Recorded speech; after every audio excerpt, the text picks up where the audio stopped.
Here we have our Joggers pattern with the 3 parts, the pattern envelope, the pattern guide sheet, and the pattern tissue. We've talked about the pattern tissue and the pattern envelope, and now we're going to chat a little bit about our pattern guide sheet. So there's 2 pages here. One is like our first set of instructions, and then this one is like when this one runs out of space and it gets to those, like finishes those instructions. This is just the end of the instructions. So this page has our last like 11 through 17 steps of instructions, 11 through 17, and then it has instructions in a different language. So I'm not going to deal with this one for a little while. I'm just going to fold it up because the other side's blank too, so there's nothing there. I'm going to fold it up, put it somewhere safe, like my pattern envelope, so that I don't lose it, because you don't want to lose your instructions. Then you're kind of stuck.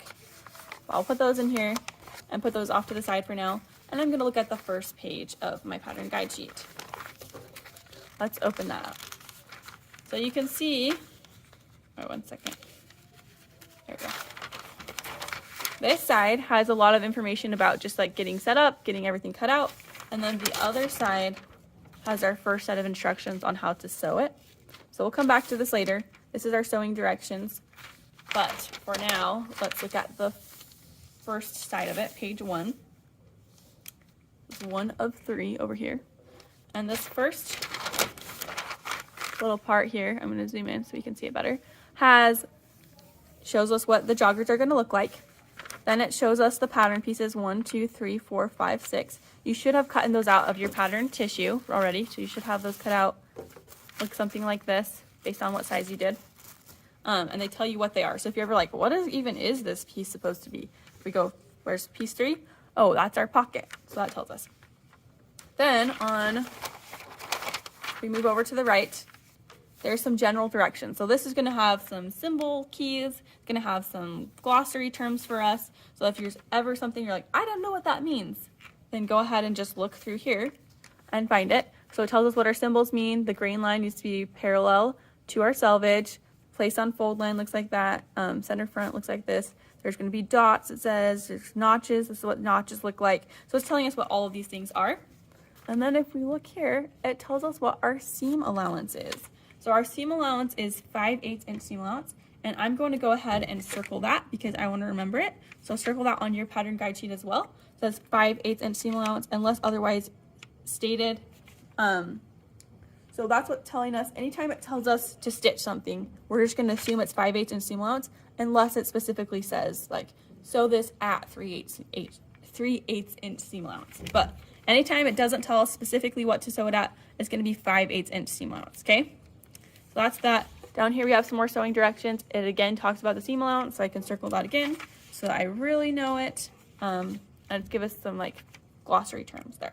So that's this top right corner of our pattern guide sheet. And now I want to take a look at the bottom of the pattern guide sheet. So we've talked about this top half, and now let's talk about the bottom half. This is our cutting layouts. There's a few things that I want to mention first. There's a little key over here. And on that key, it tells us anything that's shaded gray, the pattern side, printed side is going to be down. So this would be printed side up. This would be printed side down, where everything looks upside down, or like backwards, right? So anytime something's gray, we're going to be putting it upside down like that. Good to know. And then it gives us some layouts. These ones right here are child/teen layouts. We do not want child/teen layouts because those are going to be tiny. So we're going to cross those out. So this is a child/teen layout. Cross it out so you don't get confused. This one right here is a child/teen layout. You're going to cross it out so you don't get confused. And then we get to our adult/teen layout. So these are where we're actually going to be using them. You should have gotten 58 to 60 inch knit fabric, so kind of stretchy fabric. All of these are for 58 to 60 inch width fabric. And that's just saying off the bolt, it comes 58 to 60 inches. That's the width, and then you choose the length. So however long you told the person to cut, that's what you got. And then it goes through the sizes. So this one says extra small, small. This one says medium. This one says large or extra large. So go ahead and find the size you're going to be doing. I obviously already did this, and you just highlight it. So I went through and highlighted the size I'm going to be doing, and I circled my layout, right? After circling that, I went through and I saw, okay, I have piece 1 and piece 2 and piece 3, but Up here it tells me there's a piece 1 and a 2 and a 3 and a 4 and a 5 and a 6. The 6 is going to be cut out of elastic, it tells me, but 4 and 5 I still need to cut out of fabric. So where are they at? Why am I missing 4 and 5? Well, if we look back here, remember there's an option to sew your waistband, which is piece 4, and your leg cuffs, which is piece 5, a different color. So they actually did a separate layout saying if you do a different color, this is what it's going to look like.